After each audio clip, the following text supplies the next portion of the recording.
one in a series of sessions with the very special people who are addressing the issues that concern all of us, and in particular, the issue of cyber warfare, what to do about it, especially as we rapidly approach the G7 summit in Japan. And it's a special privilege and pleasure today to introduce our expert, Professor Ezra Vogel. Vogel and I have known each other since we were practically kids. I had just come back from Army service in Korea, as himself had spent time with the military as well. He was a young sociologist at Harvard, and I was at Harvard Law School. And we happened to meet at the home of a mutual friend, and we've been pals ever since. And one of the best things that ever happened to me was a trade mission that I led from Massachusetts to both China and Japan back in the mid-'80s. And Ezra was not only with us, he was our interpreter in both Japanese and Chinese. And spending that time with him was an absolute delight. And he's gone on to head up Harvard Center on Recent Affairs and to do remarkable work, especially when it comes to our relationship with Japan, where he is really one of the real experts on the subject, and an enormous resource for all of us who care about Asia, our relationship to Asia, Asia's relationship to the world, and so on. So it's great to welcome you, my friend, and you're wonderful to do this. Ezra's been a part of the Boston Global Forum for a long time, and really one of our treasures. So I'm delighted to introduce him. I think you will find him to be thoughtful, informative, and really a wonderful guide through what is a very interesting part of our history these days, especially as it relates to Asia, which I'm sure I don't have to tell any of you is a very important part of the world, and our relationship with China, with Japan, and their role in the world as very important members of the world community is something that all of us ought to pay attention to. So, Ez, thank you for being a part of this, and thank you for being our resident expert today in this online forum. Mike, I can't tell you what a great pleasure it is to work with you again, and also to, there was a little sound problem there, but I do feel that it's a special privilege to work with Mike again. And the trip that we took together to China and Japan was also a great, important trip, because it was building relations with China when they were just in a very early stage, and working for Massachusetts relations to both countries. And it's been a great pleasure to be your friend and to work with you on such important issues. And now to be working today on the preparation for the G7 meetings in Japan. Yes, now, thank you so much, Governor Michael Lukakis, and now Professor Ezra Vogel. Start. Okay. I think the role of people my age who are no longer on the front line is not to provide great details about what's going on. There are other people who know the details much better than we do. I think what we can best provide is try to give some broad perspective on the countries and the issues that we are now facing. Since the G7 meeting will be held in Japan, I thought I might first of all give some perspective on the locations, because I think the locations that Japan has picked for these meetings provides a great deal of perspective on how they perceive the meetings. Since, in a way, it's a special privilege for Japan to be part of these, which are meetings that are held primarily by Western countries. It's the countries of Western Europe and Canada, the United States. Russia was included for a while, and we hope they will be back in before too long. But Japan is the one non-Western country that's been part of these meetings, and it's a special privilege. So let me say a few words about the location, because I think it gives a big flavor of what the Japanese are trying to do. The first is that the summit itself of the G7 leaders will be held in ISE. That's the place which is the shrine that has been existing for over 1,300 years. This shrine represents native Japan, the original place where Japanese came to pay homage to their ancestors and to the roots of their nation. It's a Shinto shrine that came even before Japan began learning from China. And the architecture there was such that they had a grass roof.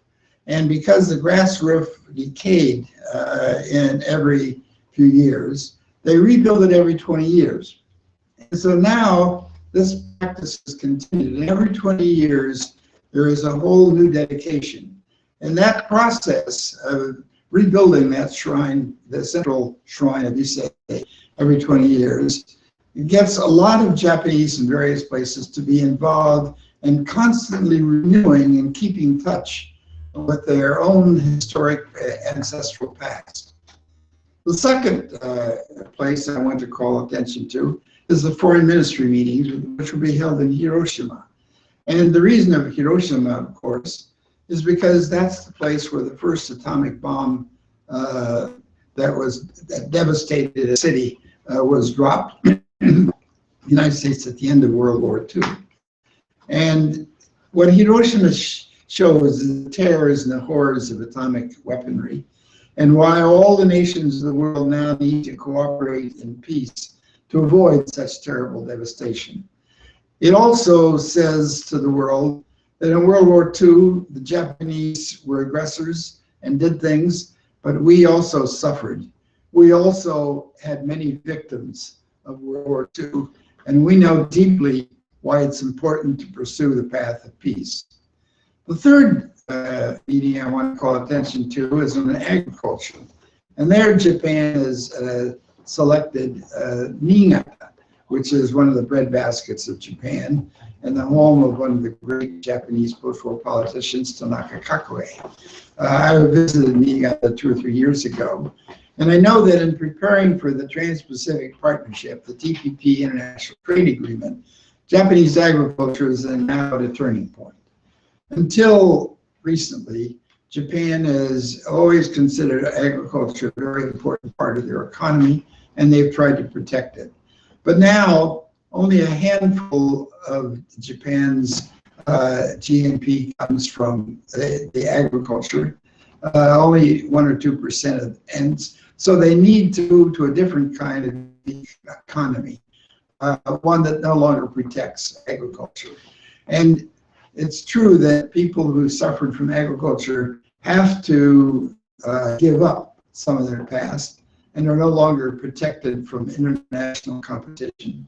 And by holding the meeting in Niigata for the agriculture ministers, it shows how Japan is making that transition, and that all of our countries have to make a transition, and yet it treasures the past when agriculture played such an important part of the role. The energy minister meetings will be held at Kitakyushu. And Kitakyushu is a very interesting place in Japan because it was the site of coal mines that fueled Japanese industrial development.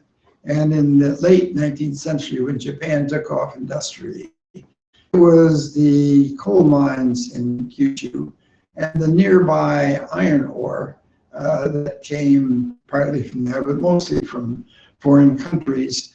And the first modern steel plant in Japan was built in that location. So we have here a connection with the history of industry, a place that played a key role, and yet as the world changes, is now closed and has gone on to different industrial developments. Nearby now is a automobile plant, high-tech firms, and a lot of service sector that are involved in trade.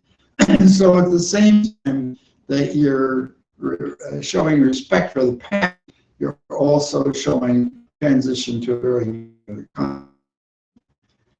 I could go on, but let me just mention that the finance ministers and central bank governors meeting will be held in Sendai.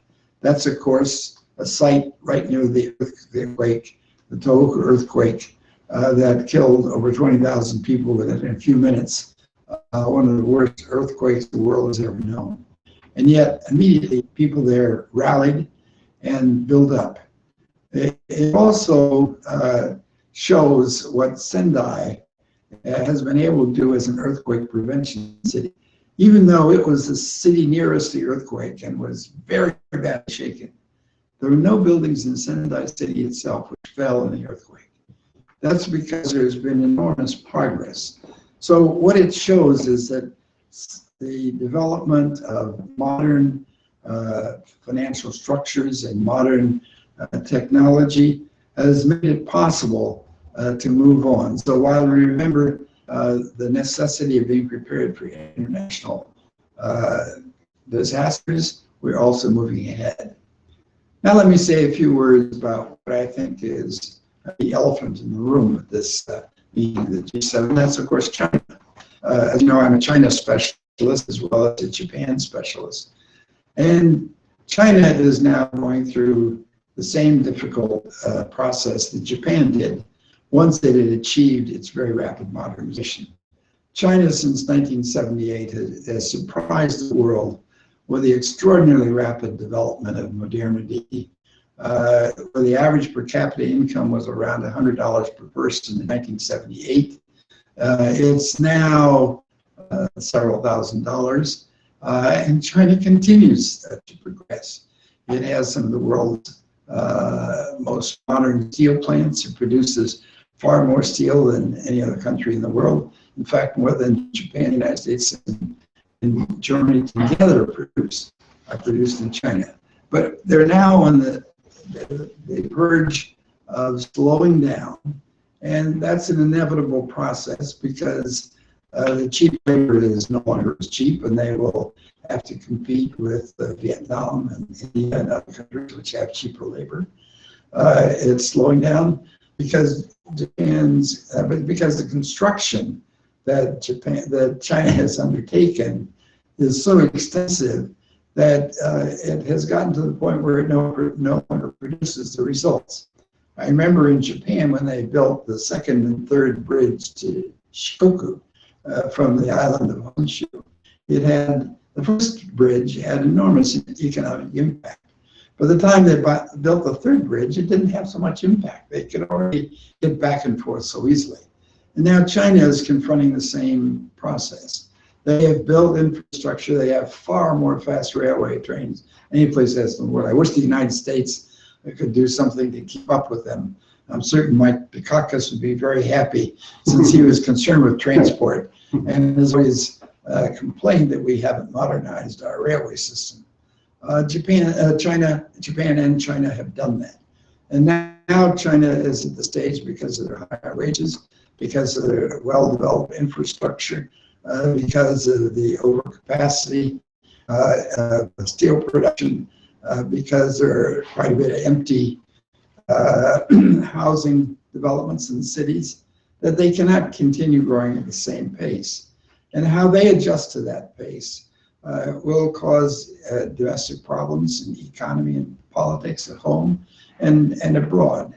And it's always a difficult process. It will have an impact on the world economy since China's growth has done so much to fuel the world economy. And now we have to be understanding of China as it wrestles with this issue. In my own estimate, the Chinese will have a few bumps on the way, but it's not going to be that dire or drastic. I think the world press will over-respond to the little changes. That's what the press uses to sell newspapers. But I think in balance, despite these ups and downs and the slow growth pace, that the Chinese will find ways of dealing with it. So as the leaders of the Western world economy meet in Japan over the next few months.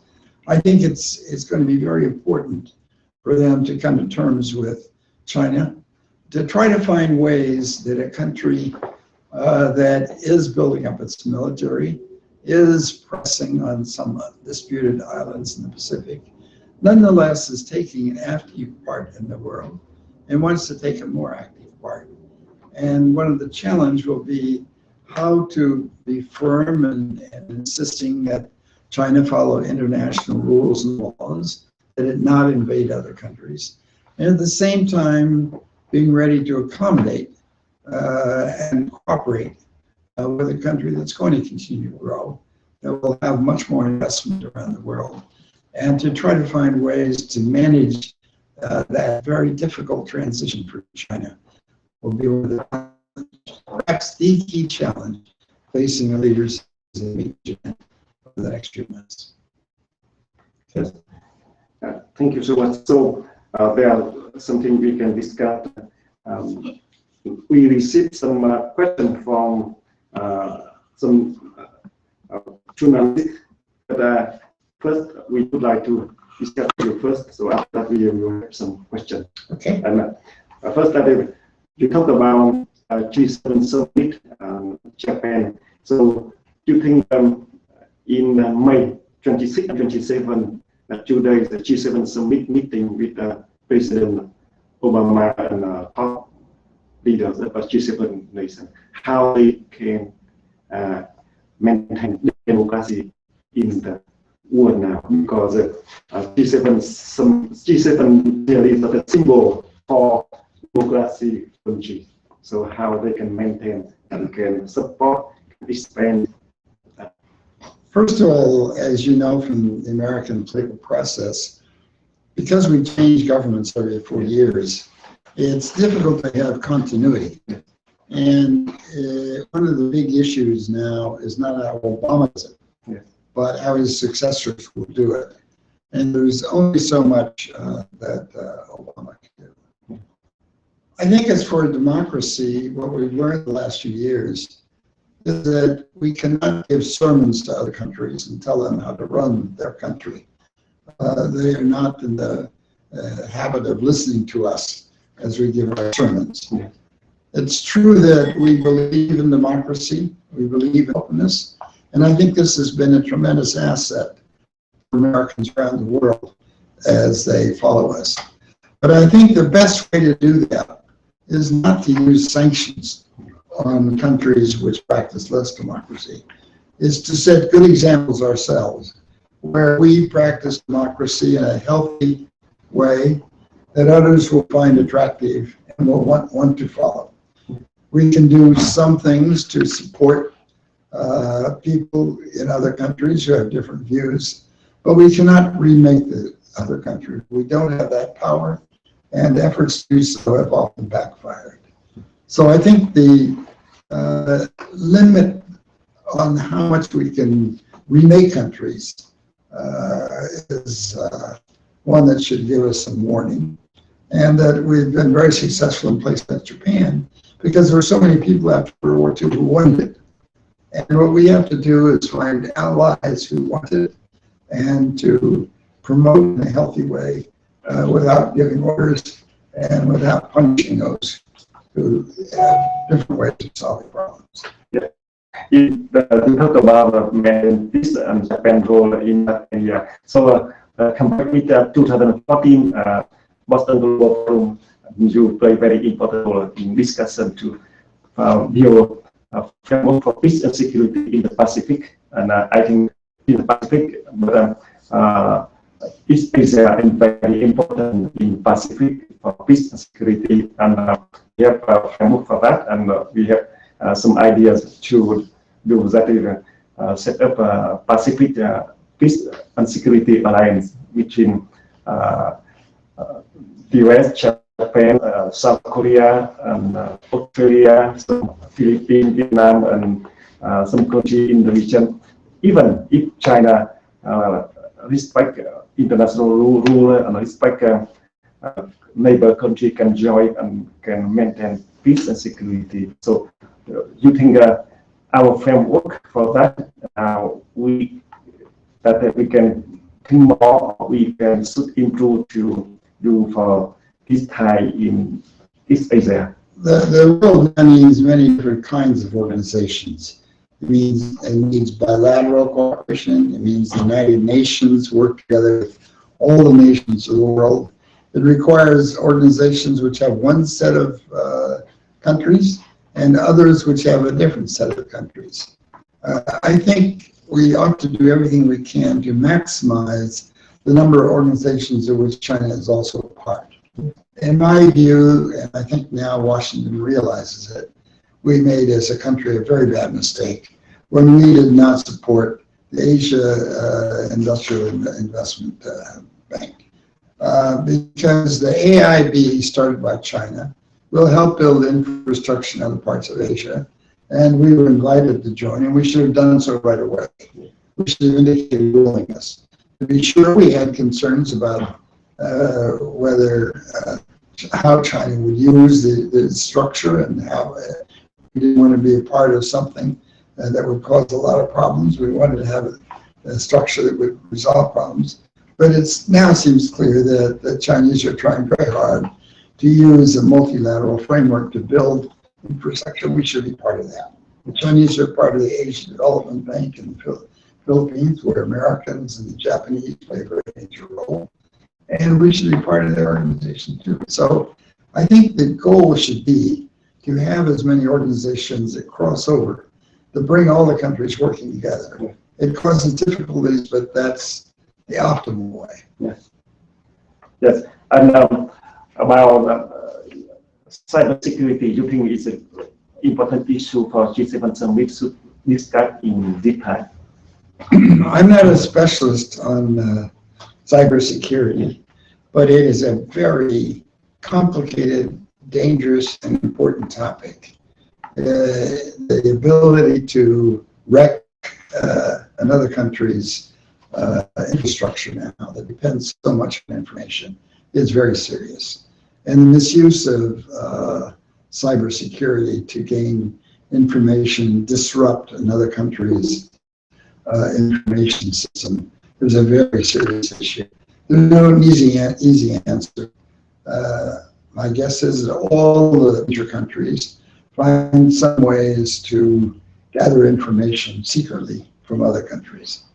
But at the same time, there has to be rules to prevent this from getting out of hand and to reduce the risk that one country's entire system of communication can be destroyed. In a way, it's almost comparable to atomic weapons and the danger and impact it could have. And therefore, specialists need to work very hard on that issue. And what do you think about role of US in G7? Because G7 very important with the work also continue about that. So how US can lead and can influence the American, the US, and the US, American.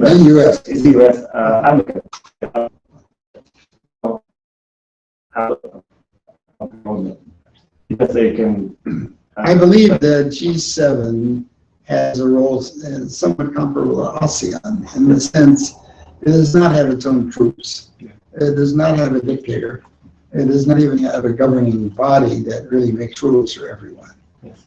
It's an opportunity to have serious discussion about important issues that are of interest to all the countries.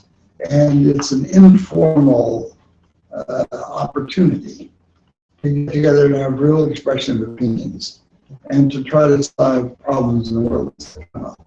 And because there are so many economic interconnections around the world now, it's very important that we have very close consultation. And the G7 provides an excellent opportunity for many of the major countries of the world to have the kind of communication, mutual understanding, to respond to the big issues. The 2008 financial crisis, the difficulties was about the economy. And now, how should the world respond and could it respond? This is a wonderful opportunity for many major countries to discuss how to respond to those issues. So you can, what do you think of compare about G7 and G20. Now they have G20 also, and the G. So how what the G7 can play the role? I think the smaller, in general, the smaller the organization, the more serious issue you can confront, and the more decisions you can really undertake. G20 is terribly important also, but because it has so many diverse countries, it cannot have the level of coordination that a smaller group could have. So I think both are needed, and that the G7 is perhaps more important because it has so many major countries that are part of it, and enables them to work together in a much more clearly defined way. And our neighbor country is Canada. Canada also member of G7. What do you think about Canada in G7? If one were making a decision just on the basis of importance, you could make a case that Canada is not that important. It's a really small country in terms of population, but it does have a lot of oil resources. And it does have a lot of talented leaders who are in touch with the world. So I think it's not a big problem to have Canada a member because they're a cooperative country. But I think it's hard to say that Canada is more important than, say, China, or that it's more important than Vietnam. But I think that because they have worked so closely with Britain and the United States and other countries, it's not a bad thing for Canada to be a member. Yeah, and so the US, Canada, and Germany, Japan, that is maybe four very important countries. But UK, how UK can do today their role with the G7? Well, one of the big issues now is whether UK will remain in the European community. And how that decision is made will have a big impact on all kinds of things. I think it's personally that it's better to be in EU, even though it causes a lot of complications for England, the UK. But I think particularly if it should leave the European community, it would be even more important to play a role in the G7. I think that the British, while they no longer have colonies the way they did when they were a global naval power, they do have an interest in the world. And because it's a great financial center, and because British have played a role around the world, they have the knowledge and the skill to take part in a lot of important international issues. Wonderful. And German now, Germany, they are very important in Europe. We can think about that. So, what do you think about Germany can contribute and play in G7?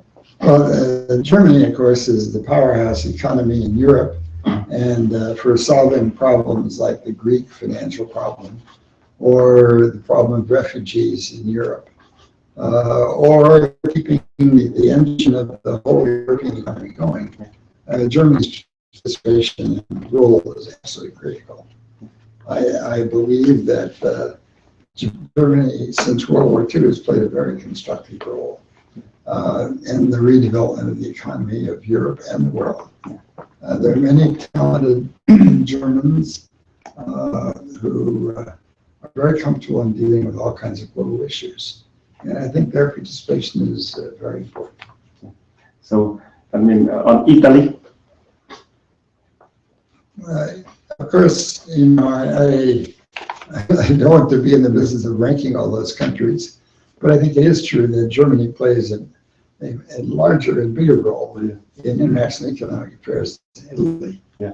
And I suppose we had to say, after the United States and Japan and Germany, what other countries are important? England is probably important. Italy is less important. And Italy has gone through lots of exchanges. lots of changes, but it's still a very important country with great civilization from Rome and the art world. And so we certainly welcome and applaud Italy's participation. Yeah.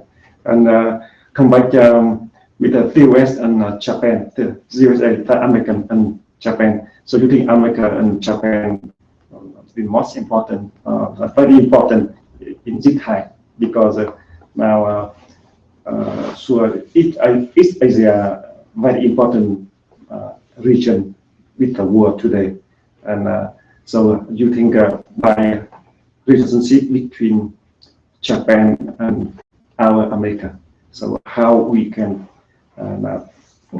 play. Well, Japan, of course, is the third largest economy in the world. Yes. And at one time it was the second largest, and still a very major player.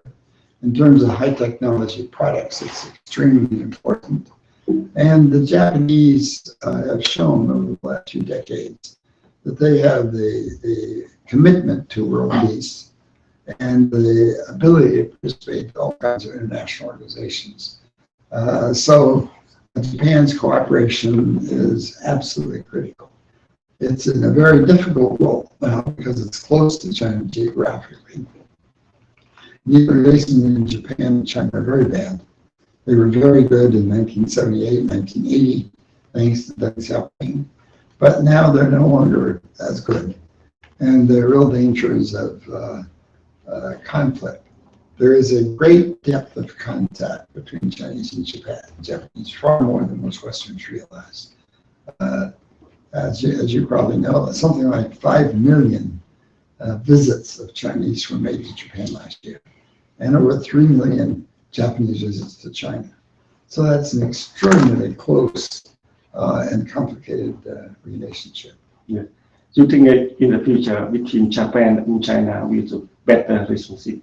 I think that right now there is a chance to have moderate improvement. Yeah. And I think it's very important that the leaders of the two countries use this opportunity to go step by step. Yes. There's no way that the people of the two countries will suddenly love each other. Yes.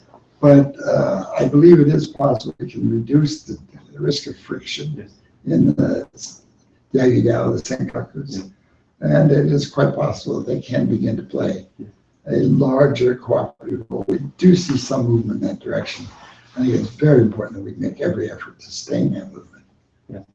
And Japan with ASEAN, and Japan is very important with ASEAN. I think the truth is that because of the competition with China, that the Japanese really want to do more to work with ASEAN countries, work with India.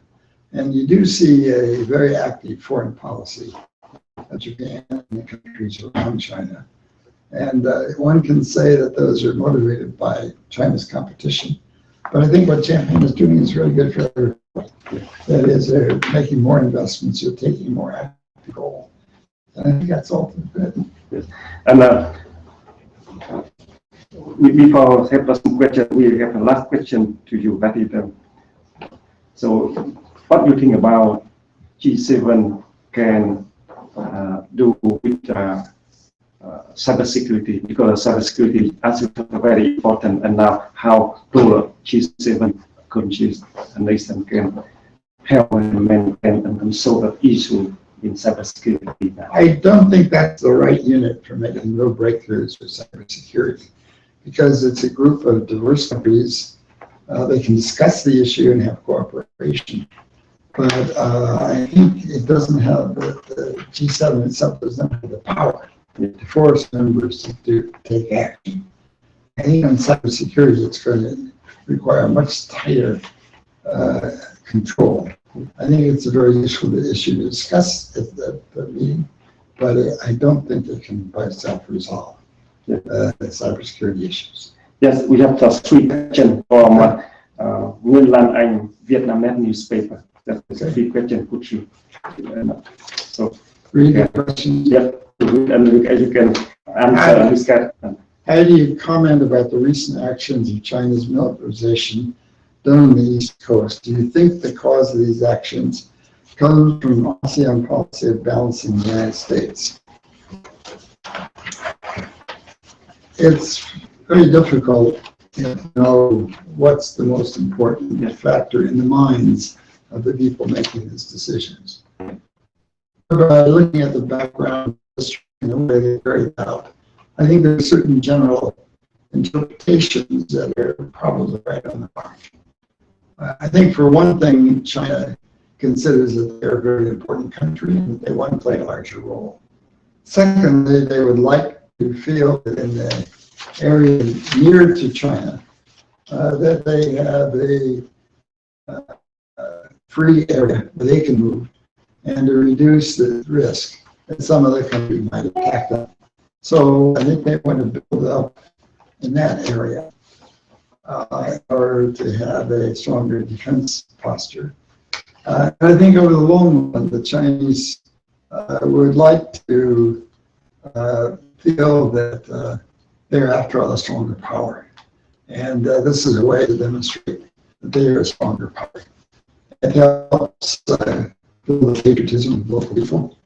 And I just hope that they can manage it in such a way that doesn't create conflict with other countries. The second question, the most aggressive action by China is deploying missiles and aircraft in the area at Tuansha and Huansha. That is partly in Russia. Yes.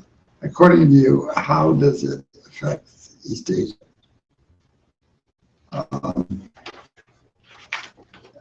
What has happened is that as China moves out, more and more countries are very worried. And because they don't have enough military strength, they come to the United States. So the impact of China's movement in a very bold way in all those islands is to make it more difficult for China to remain friends with a lot of other Asian countries, and for a lot of those other places to turn to the United States for closer relations, to be able to resist in case the Chinese should expand. So I think that's the main result, is frightening other countries. Because as China's military power grows over the years, other countries want to know what to expect and how to respond. And if China seems to be moving forward, sending more troops to further and further places, that continues to make other countries upset. And is a very difficult way for Chinese to earn friends. And so I think that China is suffering already because of those difficulties. And its friendship with many other countries has been weakened by its movement. And the third question, do you think a G7 summit could do to prevent militarization strategy on the east coast of China? I'm not sure that the G7 can stop it. I rather doubt they can. But by mobilizing opinion and showing that they're upset, if they are very wise, they can perhaps find ways of getting the Chinese to recognize that it's not a very good policy. But it will take, first of all, some strength, secondly, some restraint, so they should not push too hard. And I think if they do those things, there's a reasonable chance that they will be able to avoid too much militarization on China's part. Yes. And a question from Washington, D.C. The people ask you that in cybersecurity, there are three pillars. One, human being. The second is policy. The third, technology. So, what pillar do you think is more important in cybersecurity? Human being, policy, and technology. I think in the end, the most important thing is they get some kind of international agreement. Yeah. And some understanding about where the limits are. If not, there's a real danger that any country, even if they're not the most advanced, can cause a lot of trouble. Yeah. So I think they need to work very hard to get some of the controls. Oh, that means you talk with some expert in cybersecurity now. That you meet a norm. Also, wrote an article last year in syndicate, project syndicate, need a norm, and Bruce Senior also took a need a norm, and David Center need a norm, and now Boston Global Forum also discuss and develop some suggestion and initiative for G7 summit for Japan government. So also many things on that is need a norms and build a norms. That is interim policy, the norms in international norms very important now. Of course. So we can somehow find norms that all countries follow will be in lot better shape. Yes, but norm for international very difficult to and to kind of at the same time. But I think G7 can, if G7 agree, have agreement and have design norms for G7, maybe can impact and can expand to the world. Yes, I'm good after you now. Yeah. Thank you so much. Thank you so much for your time. We are highly appreciate your contribution for Boston Global Forum.